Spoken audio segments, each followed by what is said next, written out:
ẹjọ́ kí ló ń ba àwọn nọ́ọ̀tì lẹ́rù? Mo ní kí n wá bí wá ni o. Kí ló dé tẹ́rù ń bá àwọn tó ń sọ fún wa wípé tá a bá tó ká tún pè ká tún bọ́ síta ká wá máa pè fún division? Kí ló dé tí northerners tí wọ́n insult wa wípé àwọn fìdí àwa tún insult àwa sọ fáwọn wípé àwa fẹ́ dá dúró, àwa ò fẹ́ jẹ́ wọ́n Nàìjíríà mọ́, tó dé já sí wípé láì jẹ́ wípé àwọn làwọn fún wa lómi, òǹgbẹ apawákú, láì jẹ́ pé àwọn náà fún wa lóúnjẹ, ebi á lù wá pa. Táwa bá tó ká tún bọ́ síta ká tún pè fún separation of division mẹ́hàn ṣe bó yẹ kínú yín dùn ni wípé àwa ò tẹ́lẹ̀ fídì o, ta kọ̀ọ̀ká párọ̀ tá generate kankan ọ̀lẹ tó jẹ́ pé láìsí ẹ̀yìn àlè jẹ́ àlè mú. Tá bá wá sọ pé a fẹ́ dá dúró, ṣe bó yẹ kínú yín máa dùn ní pẹ̀lú gbogbo nǹkan tí ẹlẹ́fín fídì wa wípé kòkòrò ajẹ́ nínú o ká máa bá ti wá lọ. Èmi ò máa ríro eléyìí rí ẹ̀yin ọmọ ìran Yorùbá, ẹ máa gbà mí o. Wọ́n ní North feeds Nigeria and built Lagos with granite pyramid. Hello.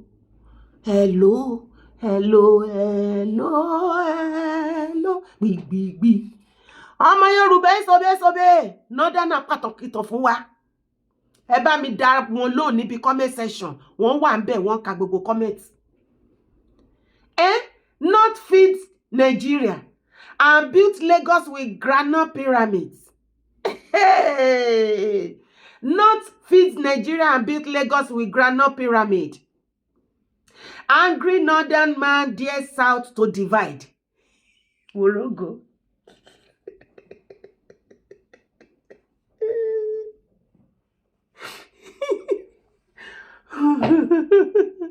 A northern Nigerian man claimed that the North has the highest yam and cattle market in all Africa.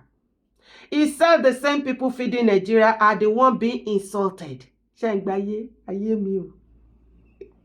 He went further to say that 85% of agricultural products in Nigeria come from the North. Àwọn ọmọ Yorùbá, ṣé ráyé wá bí? Ṣé ráyé wá bí? Wàhálà ń bọ̀. Ṣé tí ń gbọ́, ṣé tí ń rí. According to him, money from the granite pyramid in North was used to build Lagos. He also claimed that before oil was discovered, revenue from northern agriculture was used to build all the refineries in Nigeria. Eba! Ó ti lẹ́tìkẹ́. Ṣé ń gbọ́ ìtànkìtàn? Sọ́bẹ̀ ọmọ Yorùbá. Wọ́n ti pàtàkìtàn fún wa. Ẹ jẹ́ ká fún wọn ní reply. Èmi àkọ́kọ́ wá béèrè lọ́wọ́ wa wípé who developed who nínú Nàìjíríà gan? Ṣé North ló develop Southern ni àbí Southern ló develop North? Torí kò fẹ́ yé anybody mọ́. Was Lagos nothing without Nigeria Commonwealth? Did the granite pyramid develop Lagos? Mo kàn ní kí n béèrè náà ni o. Ẹ̀yin ìran mi, what is going on? Kí ló ń ṣẹlẹ̀? Ẹ gbà mí ara mi kalẹ̀ lọ́wọ́ àwọn people yìí náà.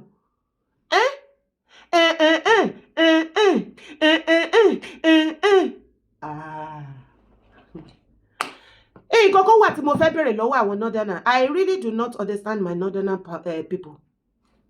Because you come out every day telling us this story, telling us that story. Without you, the northerner, the southerner can never succeed.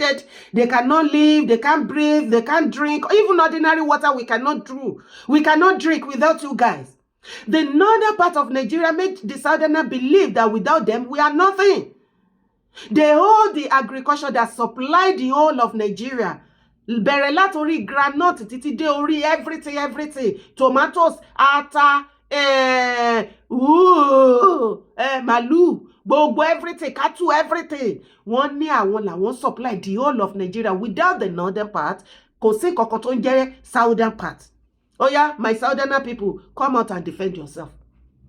My own question to you now. Kí tó wá bẹ̀rẹ̀ question yìí o. Question tí mo fẹ́ bi wá yìí. Màá kọ́kọ́ fẹ́ kẹ́ gbọ́ fídíò yẹn fúnra lára yín, kò jù bẹ́ẹ̀. Truck. This is how cattle are loaded in the truck to be distributed to south, east, and west. Same people we are feeding, same people insulting us. You easily forget that will build Lagos with the pyramid of granite. State Nigeria, this is the biggest cattle market in the whole Africa. Join me and take it all. I am El Sadiq Diksa. This is how cattle are loaded in the truck to be distributed to South, East, and West, and other parts of African countries. Same people we are feeding, same people insulting us. If you divide the country today, what is your gain? You easily forget that 85% of agricultural products are produced in the north. You easily forget that we build Lagos with the pyramid of granite. Nísìn tẹ́ ẹ ti gbọ́ lẹ́nu wọn ní ẹni oníkàn báyìí láti gbọ́ kàn nígbà tẹ́ ti fetí ara yín gbọ́ nísìn mo wá fẹ́ bi wá ní o ẹ̀yin ìyáláyà àti bàbá ńlá kú bàbá mi tó bá jẹ́ pé lóòótọ́ àti lódodo ní nǹkan tí àwọn pípù yìí sọ wípé àwọn làwọn supply the whole of Africa ní jiyàn but wípé without them àwa southwest a lè jẹ a lè mu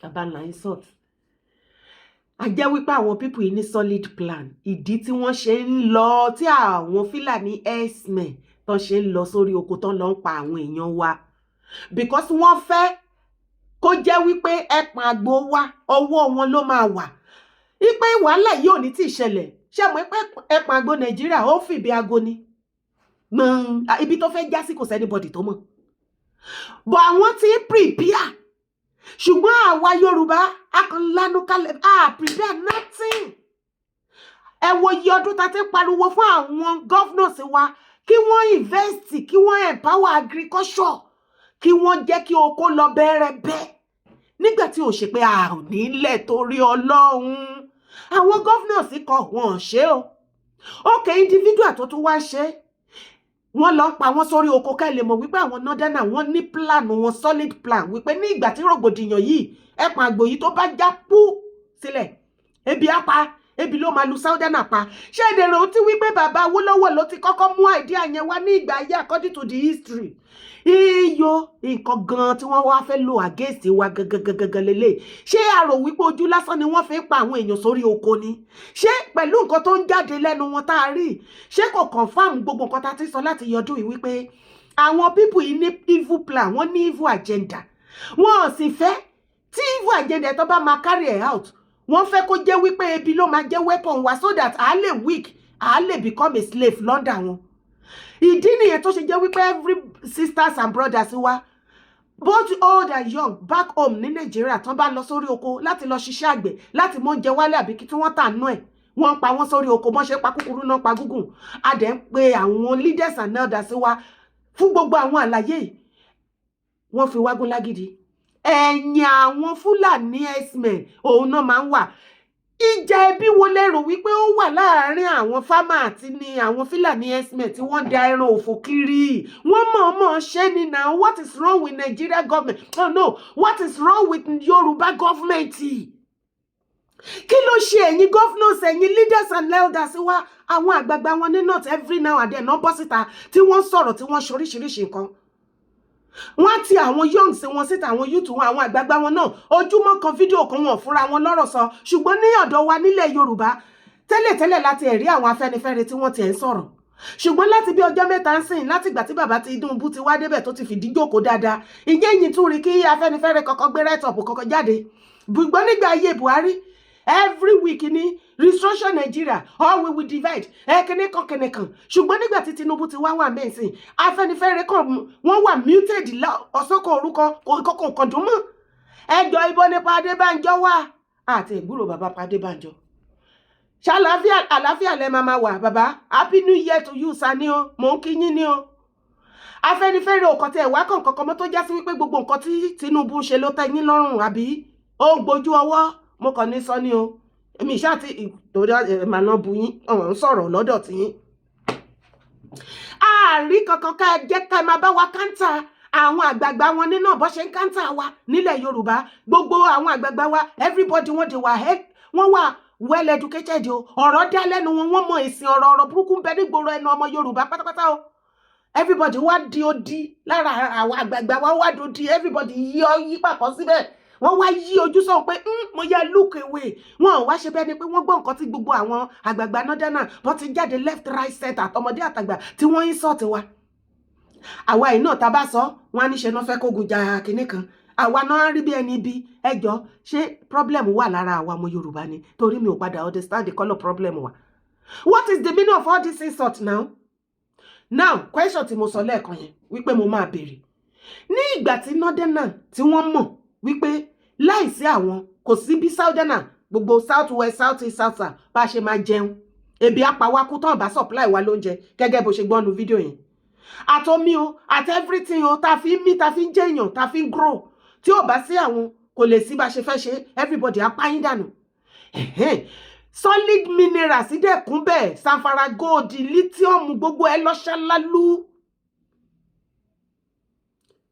if tí náà ti bá wá generate gbogbo kìíní tó yẹn kí ló tún wá ìdè tán wá ń bẹ̀rù fún separation tán wá sọ pé wọ́n dí àwa káwa tún béèrè fún division or separation ṣe bó yẹ kínú wọn máa dùn ní wípé ẹ̀yin ni alpha and omega o àwa kòkòrò ajẹnirun ni o àti jẹ yín pa o wọ́n ti wá ń lọ báyìí o ọpẹ́ òṣè ló yẹ kó tẹ̀ bá wa tètè quick náà gan kó sọ pé ó yá tètè máa lọ ká lè tètè fi tiwa ṣe tiwa kó lè grow ṣùgbọ́n ẹ̀yin yẹn lẹ̀rú wá ń bá àwọn tó ẹlẹ́yìn jẹun tó ń jẹun tí láìsí ẹ̀yin kò lè sí àwa yẹn la wá ti dá dúró ẹ̀yin lẹ́ ń sunkún ká má lọ mi ìrírò eléyìí ẹgbàá mi o that means to say there is something powerful meaningful tó jẹ́ pé wọ́n àwọn northerners ń gbà lára southerners tí ò bá sí kinní yẹn they can never be wọn lè survive láyé mo fẹ́ kó dìyẹn mú kí ló fa ẹkún north southerners láwọn lọ north ń sunkún kí ló kàn wá títí yín kí ló fa ẹkún yín kí ló ẹ̀yin lẹ́ ń bèrò àwa làwa láàlọ́ kí ló fa wèrè lọ́yàn.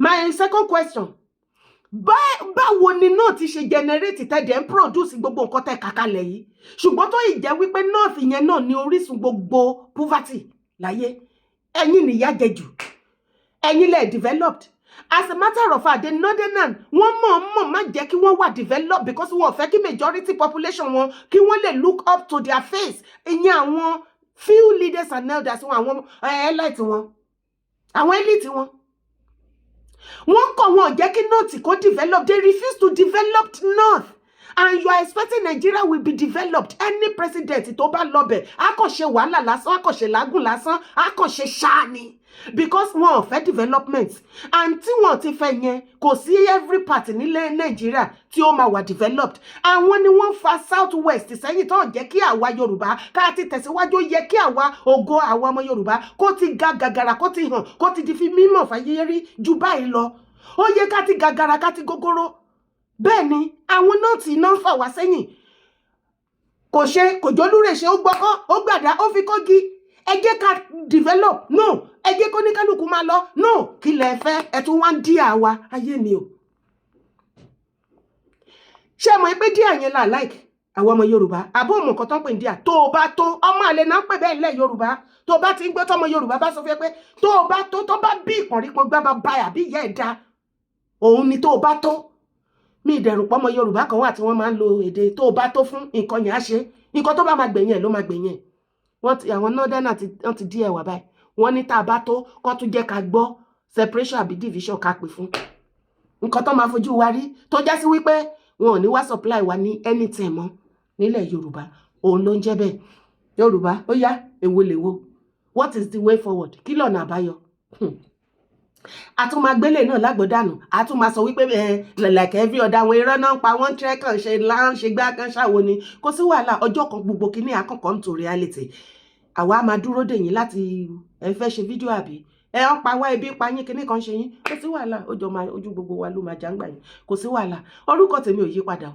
Yèyé Dára kò wé kò ó lèmi jẹ́ má gbàgbé láti bá mi pín fídíò káàkiri jẹ́ kí gbogbo ọmọkọ ilẹ̀ Yorùbá both home and abroad old and young jẹ́ kí wọ́n gbọ́ kí wọ́n lè mọ̀ ohun tí àwọn northerners tí wọ́n fi wọ́n dá lára bẹ́ẹ̀ ni o má gbàgbé láti bá mi like fídíò yìí subscribe to my YouTube channel má gbàgbé láti drop comment very very important bá mi fún wọn lésìn ìrìgbàgbà.